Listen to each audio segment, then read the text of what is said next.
Welcome everyone to InfoSec Live, where we give you the chance to learn from and interact with the cybersecurity industry's leadership. And today I'm joined by Adam Dennis, the founder of AntiguaRecon. But before we get into that show, for those that haven't watched this before, my name's Simon Instead. I'm the founder of the InfoSec Live community, your host for this show today. And by sharing best stories, let's try and get my words out today. By sharing stories and best practices over the last few months, it's led to 250,000 views here on YouTube by you amazing 11,400 subscribers. So thank you so much for all your support. And just quickly got a QR code here for you. Let's not forget where all this started from, which is the completely free global InfoSec Live community, where we have approaching 7,000 members, regular group study sessions, CV workshops, networking sessions, job alerts, and much, much more. People helping each other every single day. So make sure you check out the community if you haven't already. If you're not brave enough to use that QR code, link to the community is in the in the description on the YouTube channel as well. But whether you join or not, being here and engaging with our content is what really matters today. So if you're watching this live, please do like and subscribe. We want to make these events as interactive as possible. So make sure you do drop any questions in the chat. Okay, it's time for the show. If I can turn this off and press another button, we can magically make Adam appear. Let's bring him on.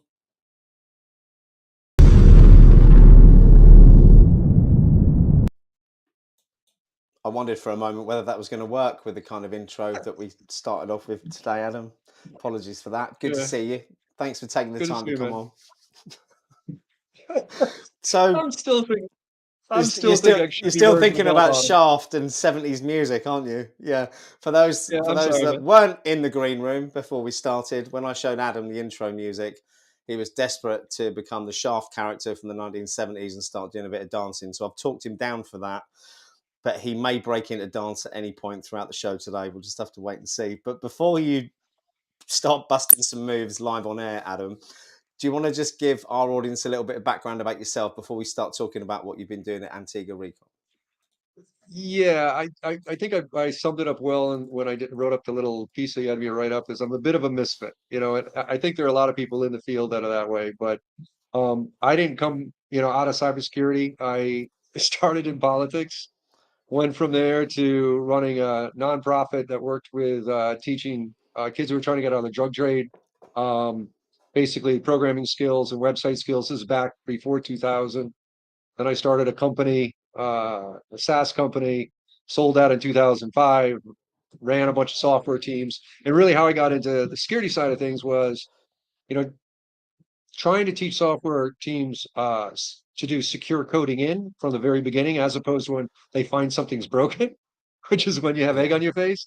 I was failing miserably in getting that to occur. And so what I decided to do was I had 6 teams I was working with, sandboxed all of their software, and then went through a training round teaching them the OWASP top 10, and then created teams, never with somebody from the software that you were attacking, but then set them to attack each other. Let me tell you, best training in the world, because they went from, dragging their butts to then losing face and having to fix a bunch of stuff. And, and suddenly we got into a totally new world when it came to thinking about secure coding. So go from there to move to Antigua in 2005. And I did this, after 2005, but I've been living in Antigua since 2005. My wife is from a little island called Montserrat, which is just next door. But in 2019, 2020, when everything was happening with COVID, I got in a conversation with a good friend of mine that ran a local school. Her name is Bernadette Sherman, and I got in a conversation talking about that work that I'd done in the late 90s, early 2000s with some young people, teaching them. And I said, I'd love to do that again. And I still put it on her shoulders. She said, when can you start? I was like, what are you talking about? She said, well, let's just do something with the school. So I launched AntiguaRecon over 2 years ago, and really the first year I kind of say is was the experiment where I was kind of learning what to do. I organized expert mentors to work with us because my chops were not sufficient, and still have expert mentors working with us now. But the objective was to teach ethical hacking skills, junior pen testing skills. Over time, where it morphed into was still teaching those skills, but now doing social engineering, primarily phishing and starting getting some dark web OSINT research, and with the outcome being offering services. And so when I talked to you a while back, everything was an idea. I was training, but I hadn't started services yet. And where it's different now is we're actually starting to offer services here locally, pen testing, vulnerability assessments, phishing, and the dark web research, and and of course cybersecurity awareness training. So we came a long ways, and that's why when you and I were talking the other day, I said, there might be a little bit of a story there because I have some fun stories about both what worked and what didn't work. Where I screwed up, and then just ideas I came up with on the fly that turned out to be good ideas, but I didn't know at the time. So yeah, so that's kind of my little quick rundown. What's um what's been the biggest challenge since you started Antigua Recon? Biggest challenge is my ideas of how things should be done versus what happens when we come into contact with the students. There is a generational gap. At least I can put it on that in the sense that I've always been a fanatically hard worker, you know, and I think understanding that not everybody approaches life the same way I do. If I decided, okay, I'm going to put 2 hours a night into something, then I would just do that. So part of it is figuring out how to work it with work what I'm doing, meeting the young people where they are, and being able to hook their interests, and then also recognize I can't hook everybody, right? And understanding that, as you're training, you're going to get a portion of people that are going to be excited. You're going to have a portion of people that are there who are curious Yeah, and might get hooked. And then you have a portion of people that just did it. And even though they interviewed well, when they get into the midst of everything, they fade quickly. yeah. It's I mean, it's a constant challenge for me having children of 25, 19, and 15, that kind of generational gap. I think their priorities are different to ours when we were younger. And I think that's a massively positive thing in many, many ways. But for us, it's a massive learning curve as to know how to motivate Yeah. and engage people of a younger generation. Yeah, I don't tap a right or a wrong on it. It's just I had to learn my audience better. I mean, that's the case with anything that you do is learning your audience and then figuring out what can hook them and then focusing on those people you hook. Yeah, So for us, that means we have now a team of full-timers and part-timers. So the full-time students are the ones that come to class almost every time. They do the lab work almost every time. And, and they're all on certification track. They already have some have multiple certs now. Um, and some are getting their first cert, but they're on that track. And, they're very serious about learning how to take notes. Most of them are serious about, and this is a thing that I started doing for the fun of it, but turned out to be a good idea, is posting their story on LinkedIn because you have yeah, to, you go out to try to find a job these days and you're young and your LinkedIn says, all I did was graduate from college. Good luck. yeah, You know, you have to have a story that shows you're excited about the material. And so we do that. And, some of them have really embraced it. Some, embraced it and then others less so. But, that is something that's worked. But so we have that group of full timers and the part timers, they show up when they can. No, I make it very clear there's no hard feelings. Don't feel bad about it. Whatever you can do is what you can do because you also don't know when someone's going to get energized to start changing direction. Right. very true. So always the door is open. Very true. You mentioned certifications. How hard was it to know which path to go down for that for the students? Oh my God, that was a pain in the butt. No, it's because okay, so our first one, and I still have friends with Hack the Box, so this is no shade on the people that Hack the Box.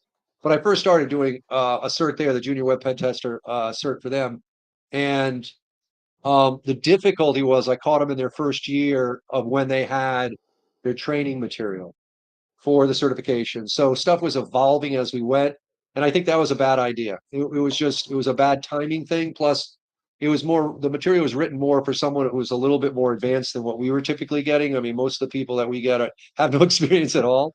Yeah, Um, so that was hard. And then trying to pick, okay, if I'm not going to do that cert, what are the certs that I'm going to do? And we've done some TCM certs. Um, right now we have some people doing the PJOR, the OSINT researcher cert. yeah, We have some doing their web pen testing cert.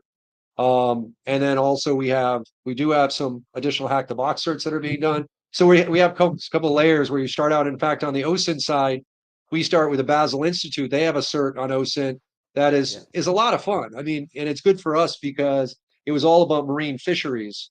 And we're an island nation that has fisheries services and everything. So it was a really nice match. And that's not a hard cert at all, but it's a great broad introduction to OSINT research type certification. So finding what works has taken time. Finding what works in balancing off different labs has taken time.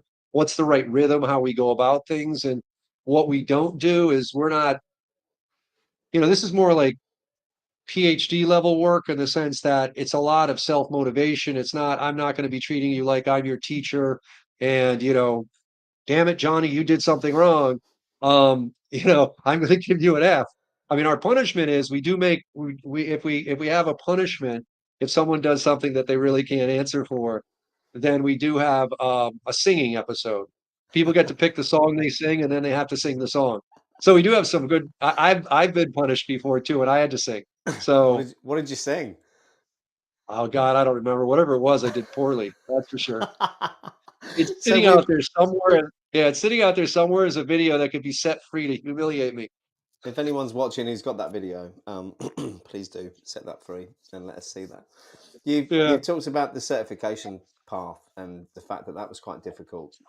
The thing that we see from people who are trying to break into the industry, the thing that they seem to be struggling with is having that hands-on experience. What have you been yeah. doing to give the guys and girls that?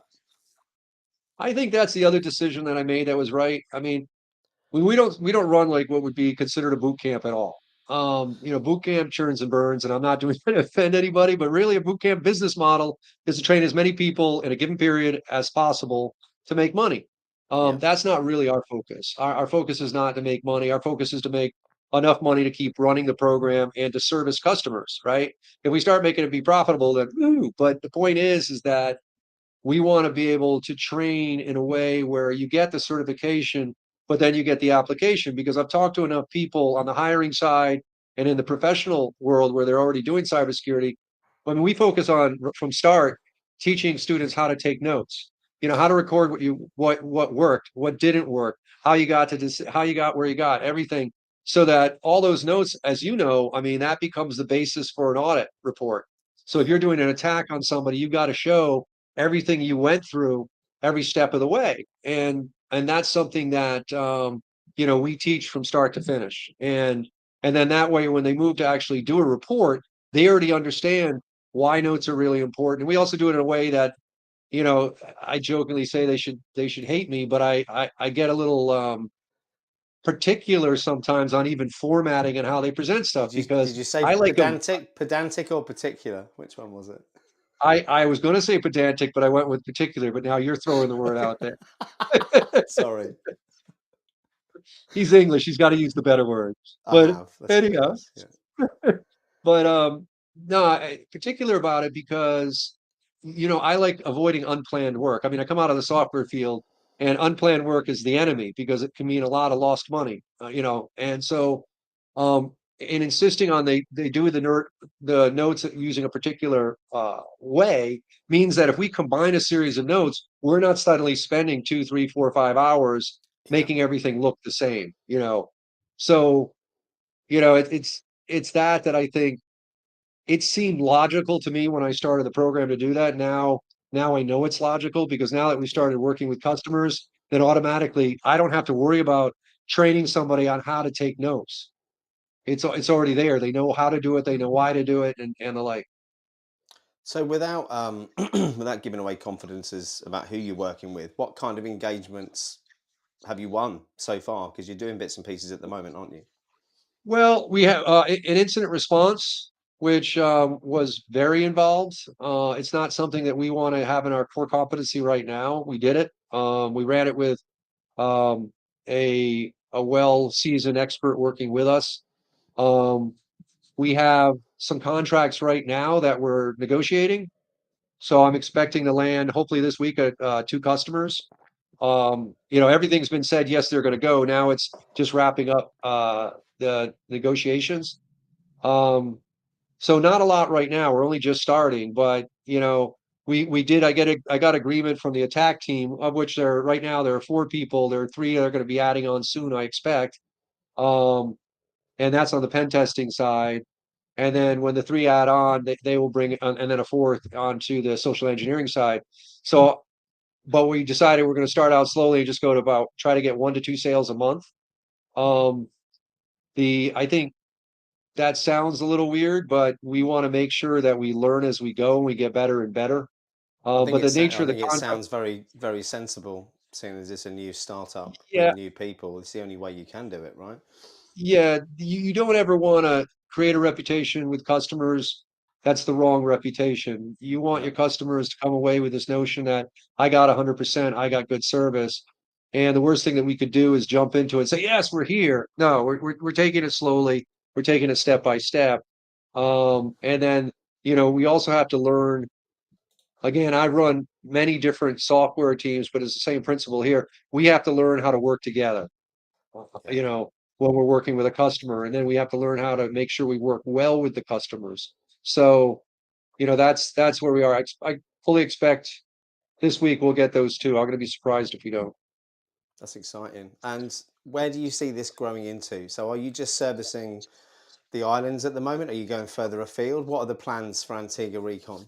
Oh man, just keep asking me questions. I love your questions.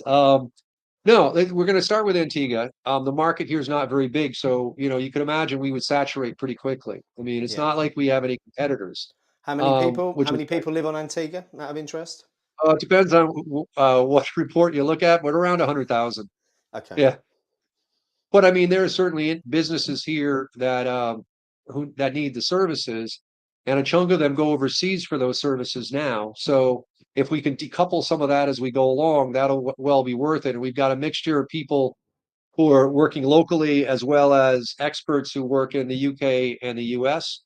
That make a big difference. And there are a few companies now that we're putting together agreements with that if we get something that's outside of our scope, then we'll say we have a company that can do that and then bring in that company. That way, we're not just approaching as if looking at it very narrowly of what we have to offer, but also look at it from the point of view of our customers, where we might run into a situation where our informed opinion is helpful in bringing somebody in that is more capable. I mean, one example would be, and Richard from Brainstorm.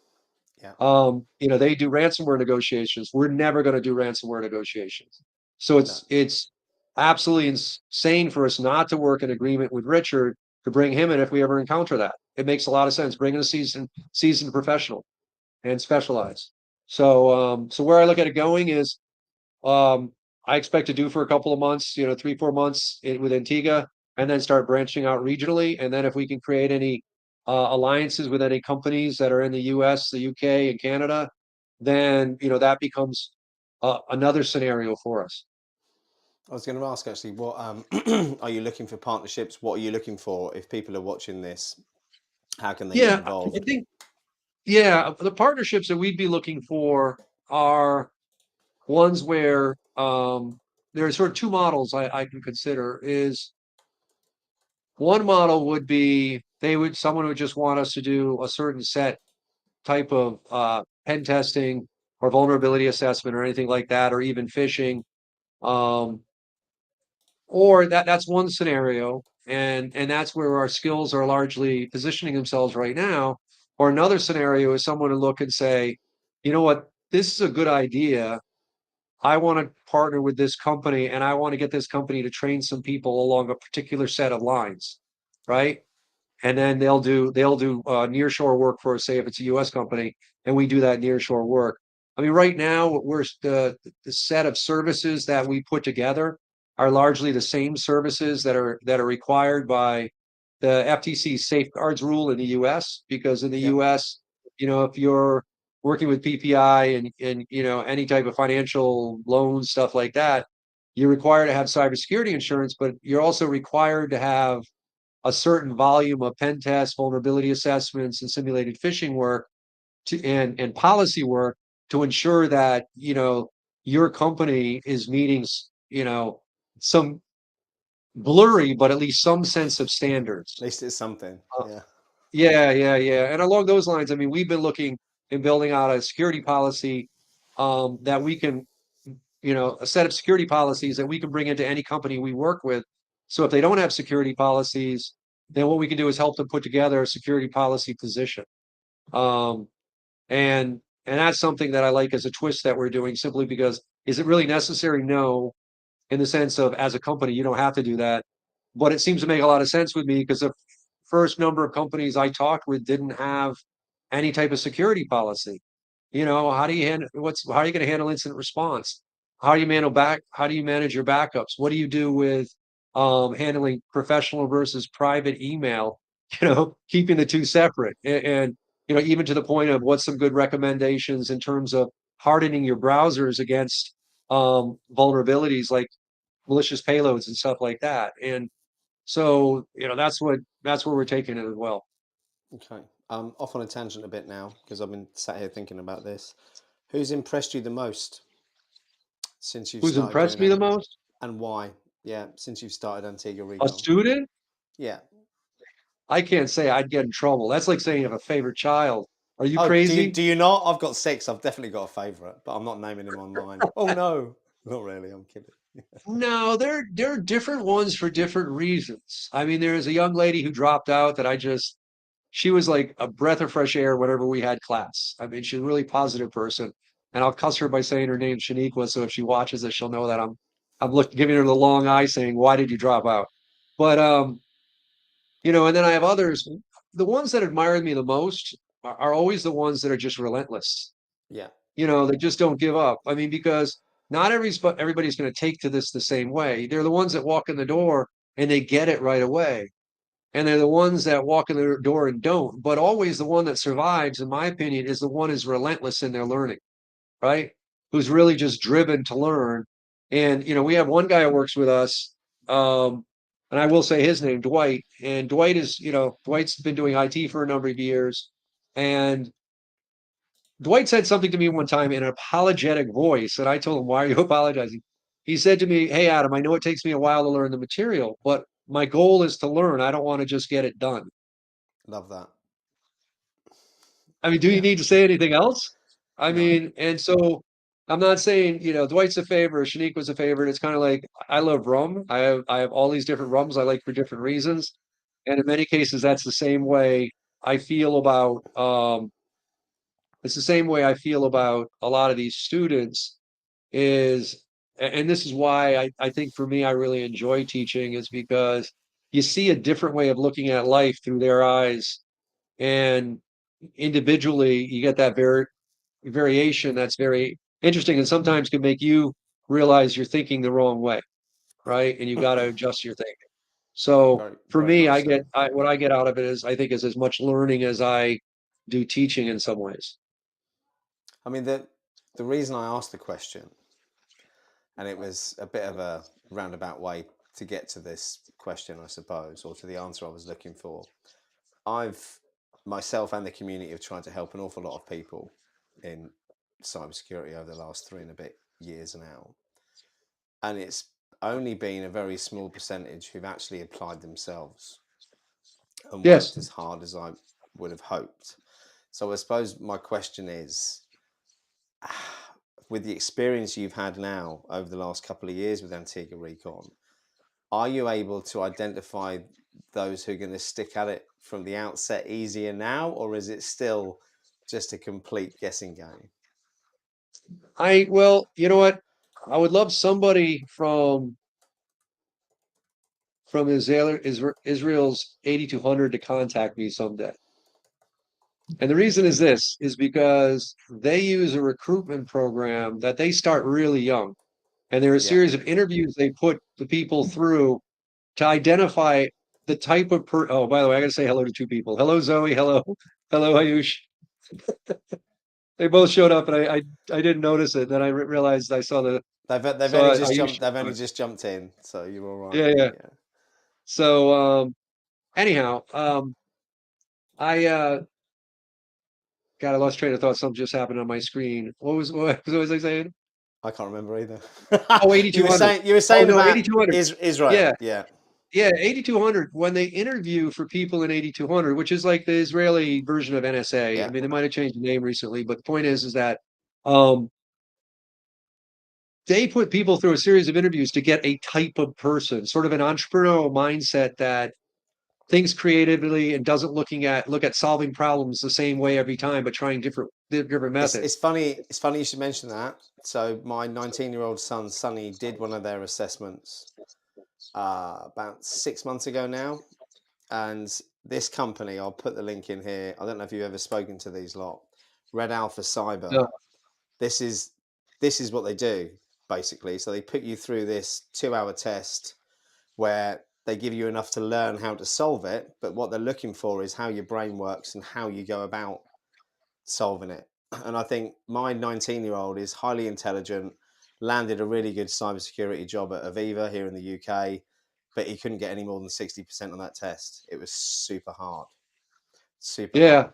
Oh But no, they I'd have to won't. But ask them. They won't share it with me. I have asked. Yeah. Yeah, they don't need to share it with me. They just need to give me some tips. But in this last interview process, I got more students that were serious than I did the previous. And So I think did you do anything differently? yeah, I did problem solving, more problem solving. Okay.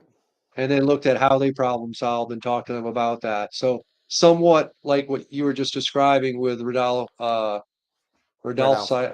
Red Alpha. Rodolfo Cyber, yeah. Yeah. Um, so I did that, and I think, when I do the next recruitment, I'll probably get even more involved. Because then it made less of a, I had a certain number of students that just washed out right away. The ones that, didn't do it on time, they weren't allowed. Because, the point was, if this is your big moment and you couldn't get the document delivered on time, there's no reason why we should talk again, because you're not taking yourself seriously. And Yeah. that might sound bad, but No, it doesn't. the fact of the matter is, I can't be in a situation where I'm making exceptions a bunch of the time because it just won't work out. You know, No, it's you not, have and it's to not fair again, on it the comes rest of the cohort either, is it? no, no. No. So how a person is driven doesn't depend upon them coming from anything in terms of you can have the most driven people that come from nothing and driven people that come from everything. It's just that drive that I want to get, those ones that are hungry. And I think I did a little bit better this time, but I definitely have a lot more to improve. Okay. We've I mean, got Ayush or Zoe would have comments on me, I'm sure. come on, Ayush and Zoe, drop them in.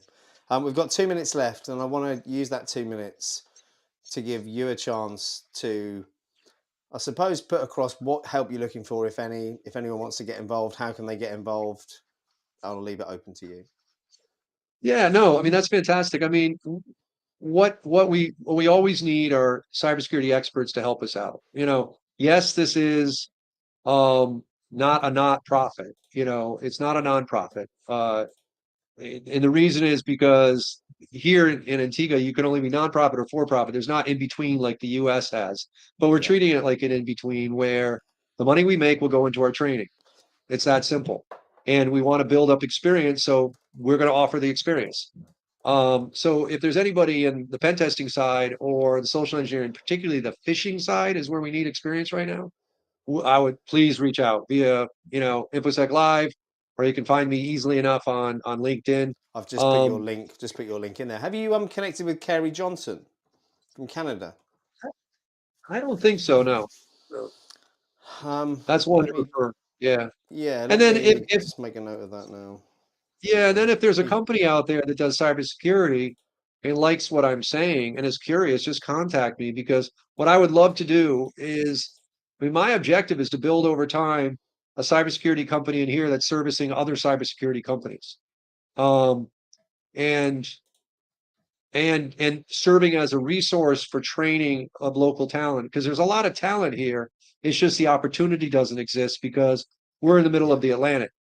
But I've worked with tons of talented people in my life So when I saw a lot of young people who are talented, it was just obvious to me that there wasn't a conduit for them getting the training and then the experience to then the exposure to get them, working. Yeah, So if we've got anybody's a had question curiosity, come call in. me. Got a question come in. Aaron, I'm going to give you a one-word answer for your question based on my experience with my second eldest son, and that's apprenticeships. But its question to you is, what would you suggest to the community in order to bring the change needed to the training atmosphere? We've seen certifications and current training principles failing, and I've got to agree with you, Aaron. I think the whole Yeah, boy. certification fest that we've got going on out Yeah. there at the moment is a rip-off. I mean, get beyond the bullshit, I think is one view. And that's my view, which is you have to get them. You can get the certifications, but it only becomes valuable when they start doing the real experiential work. Start doing apprenticeships. I think if you had a lot of apprenticeships or you had a training program that was tied to a bunch of apprenticeships that they had gone out to a ton of companies and worked a bunch of contracts for apprenticeships, and then they're training and people are going into those apprenticeships, I would have more faith in that. I tend Yeah. to think that there's a lot of companies that it's just a business model that they're running. And hey, fine, I'm not gonna grief you on all that, but I am gonna say that there's a lot of BS. I'm sorry. There No, is. there is. I completely agree, and I think we've all got to be careful. I mean, Aaron's saying hands-on is absolutely the only way to learn, and I mean it depends on the job, but yeah, I completely agree with you. And boot camps, like Adam said, I'm not a fan of them. I know there are a couple out there that are okay, but as a rule, they're there to make money, not to get people jobs. And I think Yeah. that's the bit that seems to be missing out of most of them. Most of them, they make out they've got careers advisors and people to help you with your resumes and your CVs, but really, once you paid your money and you've done your course, you're on your own. I think a little bit, Yep. but we're out of time. Thanks, Aaron. Adam, Aaron, everyone who's tuned in, thank you so much for taking the Thank time you. to come and listen and engage today. We're back tomorrow. We should be back tomorrow for doing bad marketing better at 6 p.m. BST, which is 1 o'clock Eastern time. Although I have had some news that may mean I have to postpone that tomorrow, but I'll put a note out in the community a bit later. But Adam Dennis, thank you so much for taking the time to come on. Everyone who's tuned in, thank you very much. We'll see you very soon. All right. Take care. Take Thank you care. much.